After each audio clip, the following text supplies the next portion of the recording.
நேற்று வரை happy Christmas என்று மகிழ்ச்சியில் திளைத்திருந்த உதடுகள் இன்று ஹெல்பஸ் என்று மரண ஓலமிட்டன. ஒரே நாளில் வாழ்க்கை எவ்வளவு வேகமாக மாறிவிடும் என்பதை உணர்த்திய ஒரு துயரமான நினைவு அது.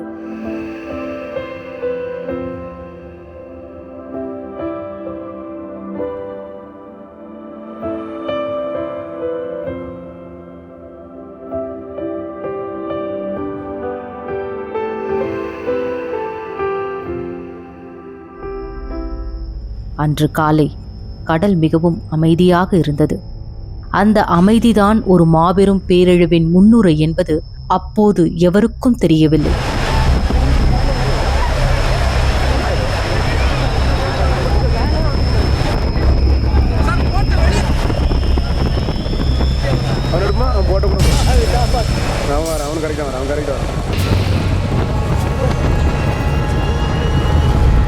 ஒரு கணம் நீர் பின்னோக்கி சென்றது.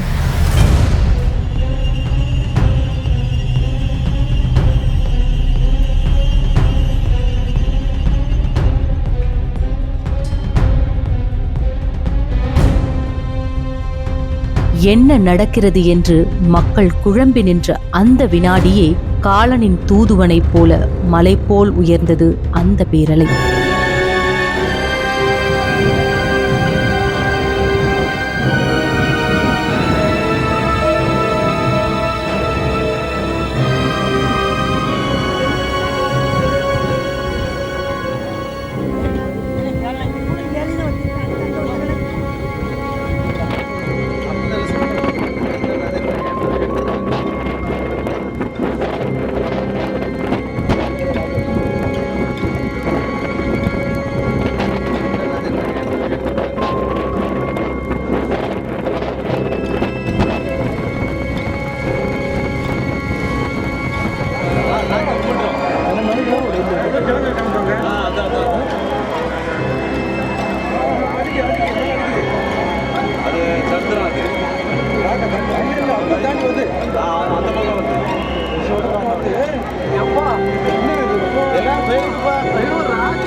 வீடுகள் சிதறின.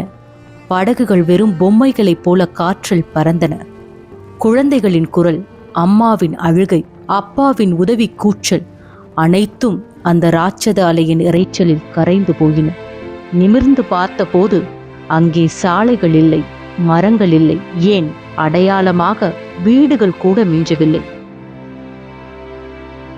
அங்கிருந்தது எல்லாம் மணலில் கலந்த கனவுகளும் உடைந்த வாழ்க்கைகளும் அடையாளமற்ற உடல்களும் மட்டுமே.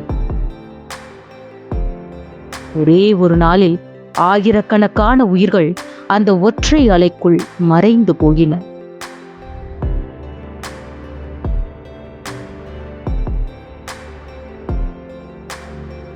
கடல் நமக்கு வாழ்வை கொடுத்தது. ஆனால் அன்று அதே கடல் வாழ்க்கையையே பறித்து கொண்டது. இன்றும் கடற்கரைக்கு சென்றால் அந்த அலைகளை பார்க்கும்போது மனதில் ஒரு நடுக்கம் வந்து போவது தவிர்க்க முடியாதது. ஆனால் அந்த பேரலை நமக்கு சொல்லிக் கொடுத்த பாடம் ஒன்றுதான்: வாழ்க்கை ஒரு நொடியில் மாறிவிடும்.